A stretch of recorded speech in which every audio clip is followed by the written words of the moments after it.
ನಿರಂತರ ಸುದ್ದಿ. ಋಣಾನುಬಂಧ ರೂಪೇಣ ಪಶುಪತ್ನಿ ಸುತಾಲಯ ಎನ್ನುವುದು ಉಕ್ತಿ.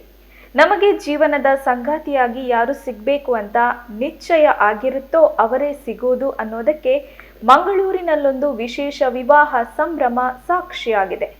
ಮಂಗಳೂರಿನ ಯುವಕ ಮತ್ತು ಥೈಲ್ಯಾಂಡ್ ಯುವತಿ ಜೀವನದ ಸಾಥಿಗಳಾಗಿ ಹಸೆಮಣೆ ಏರಿದ್ದಾರೆ.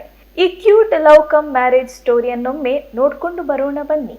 ಸಪ್ತಪದಿ ಇದು 7 ಜನುಮಗಳ ಅನುಬಂಧ ಎಂಬಂತೆ ಮಂಗಳೂರಿನಲ್ಲೊಂದು ವಿಶೇಷ ವಿವಾಹ ನಡೆದಿದೆ. ನಮ್ಮ ಬದುಕಿಗೆ ಯಾರು ಬಾಳ ಸಂಗಾತಿಯಾಗುತ್ತಾರೆ, ಹೃದಯದ ಸುಪ್ಪತ್ತಿಗೆಯನ್ನ ಯಾರು ಅಲಂಕರಿಸುತ್ತಾರೆ ಅನ್ನೋದು ದೈವ ನಿರ್ಣಯವೇ ಸರಿ. ಇದಕ್ಕೆ ಸಾಕ್ಷಿಯಾಗಿದೆ ಈ ಇಂಡಿಯಾ ಥೈಲ್ಯಾಂಡ್ ಲವ್ ಸ್ಟೋರಿ. ದೂರದ ಥೈಲ್ಯಾಂಡ್ ದೇಶಕ್ಕೂ ಭಾರತಕ್ಕೂ ಸಂಬಂಧ ಕೂಡಿ ಬಂದಿದೆ. ಥೈಲ್ಯಾಂಡ್ ಸುಂದರಿ ಅಪ್ಪಟ ಕನ್ನಡಿಗನಿಗೆ ಜೋಡಿಯಾಗಿದ್ದಾಳೆ. ಕಡಲ ನಗರಿ ಮಂಗಳೂರು ಈ ವಿಶೇಷ ಜೋಡಿಯ ಅಪೂರ್ವ ಸಂಗಮಕ್ಕೆ ಸಾಕ್ಷಿಯಾಗಿದೆ. ಕಾಲಲ್ಲಿ ಕಾಲುಂಗುರ, ಮೈಮೇಲೆ ಧಾರೆ ಸೀರೆ, ಹಣೆಯಲ್ಲಿ ಕುಂಕುಮ, ಕೊರಳಲ್ಲಿ ತಾಳಿ ನೋಡೋಕೆ ಥೇಟ್ ಭಾರತೀಯ ನಾರಿಯಂತೆ ಕಾಣಿಸುತ್ತಿರುವ ಈಕೆ ಥೈಲ್ಯಾಂಡ್ ದೇಶದ ಯುವತಿ ಮೊಂತಾಕಾನ್ ಸಸೂಕ್. ಆದರೆ ಈಗ ಈಕೆ ಮಂಗಳೂರಿನ ಸೊಸೆ. ಮಂಗಳೂರಿನ ಗೋರಿಗುಡ್ಡೆ ನಿವಾಸಿ ಪೃಥ್ವಿರಾಜ್ ಅಮೀನ್ನೊಂದಿಗೆ ಈಕೆಯ ವಿವಾಹವಾಗಿದೆ.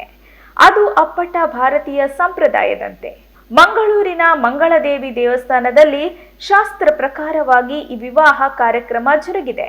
ಮಂಗಳಾದೇವಿಯ ಆಶೀರ್ವಾದ ಪಡೆದು ನವ ವಧುವರರು ಹೊಸ ಬಾಳ ಪಯಣವನ್ನ ಆರಂಭಿಸಿದ್ದಾರೆ. ಮಂಗಳೂರಿನ ಪೃಥ್ವಿರಾಜ್ ಬೆಂಗಳೂರಿನಲ್ಲಿ ಐಟಿ ಉದ್ಯೋಗಿ. ಕಳೆದ ಕೆಲ ತಿಂಗಳ ಹಿಂದೆ ಥೈಲ್ಯಾಂಡ್ಗೆ ಭೇಟಿ ನೀಡಿದಾಗ ಐಟಿ ಉದ್ಯೋಗಿಯೇ ಆಗಿರುವ ಮೊಂತಾಕಾನ್ ಸಸೂಕ್ ಪರಿಚಯವಾಗಿದೆ. ಪ್ರೇಮಿಗಳ ದಿನದಂದು ಶುರುವಾದ ಈ ಪರಿಚಯ ಪ್ರೀತಿಗೆ ತಿರುಗಿದೆ. 2 ಮನಸ್ಸುಗಳು ಒಂದಾದ ಮೇಲೆ ಇಬ್ಬರು ಮದುವೆಯಾಗುವ ನಿರ್ಧಾರಕ್ಕೆ ಬಂದಿದ್ದಾರೆ. ಮನೆಯವರಿಗೆ ಈ ವಿಚಾರ ತಿಳಿಸಿದ್ದಾರೆ. ಮೊದಲಿಗೆ ಒಲ್ಲೆ ಎಂದ ಪೃಥ್ವಿರಾಜ್ ಕುಟುಂಬಸ್ಥರು ಥೈಲ್ಯಾಂಡ್ ಸುಂದರಿಯ ಗುಣ ನಡತೆಗೆ ಫಿದಾ ಆಗಿದ್ದಾರೆ. ಮಂಗಳೂರಿನಲ್ಲಿ ಹುಡುಕಿದರೂ ಇಂತಹ ಹುಡುಗಿ ಸಿಗೋದಿಲ್ಲ ಎಂದು ತಮ್ಮ ಏಕೈಕ ಪುತ್ರನಿಗೆ ತಾನು ಪ್ರೀತಿಸಿದ ಯುವತಿಯೊಂದಿಗೆ ದಾರೆ ಎರೆದಿದ್ದಾರೆ. ಹಸೆಮಣೆ ಏರಿದ ಈ ಸುಂದರ ಜೋಡಿಯನ್ನ ಕಣ್ತುಂಬಿಕೊಳ್ಳೋಕೆ ಸಂಬಂಧಿಕರು ಆಗಮಿಸಿದ್ರು.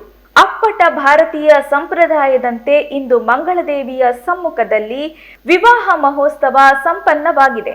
ವಧು ಮೊಂತಾಕಾನ್ ಸಸೂಕ್ ಬೌದ್ಧ ಧರ್ಮಕ್ಕೆ ಸೇರಿದ್ದು ಕಳೆದ ಜುಲೈ ತಿಂಗಳಲ್ಲೇ ಬೌದ್ಧ ಸಂಪ್ರದಾಯದಂತೆ ಥೈಲ್ಯಾಂಡ್ನಲ್ಲಿ ವಿವಾಹ ನಡೆದಿತ್ತು. ಇನ್ನು ಮುಂದೆ ಥೈಲ್ಯಾಂಡ್ ತ್ಯಜಿಸಿ ತನ್ನ ಪತಿಯೊಂದಿಗೆ ಭಾರತದಲ್ಲೇ ಮೊಂತಾಕಾನ್ ಸಸೂಕ್ ಸಂಸಾರ ನಡೆಸಲಿದ್ದಾರೆ. ಅರ್ಥಾತ್ ಭಾರತದ ಸೊಸೆಯಾಗಿದ್ದಾರೆ. ಥೈಲ್ಯಾಂಡ್ನಲ್ಲಿ ಅರಳಿದ ಪ್ರೇಮ ಕಥೆ ಭಾರತದಲ್ಲಿ ಸಾಂಸಾರಿಕ ಜೀವನಕ್ಕೆ ಕಾಲಿಡುವ ಮೂಲಕ ಸುಂದರ ತಿರುವು ಪಡೆದಿದೆ. ಈ ಮುದ್ದಾದ ಜೋಡಿಗೆ ಯಾರ ದೃಷ್ಟಿಯೂ ಬೀಳದೆ 100 ಕಾಲ ಚೆನ್ನಾಗಿ ಬಾಳಲಿ ಅನ್ನೋದು ನಮ್ಮ ಆಶಯ. ನಿರಂತರ ಸುದ್ದಿ.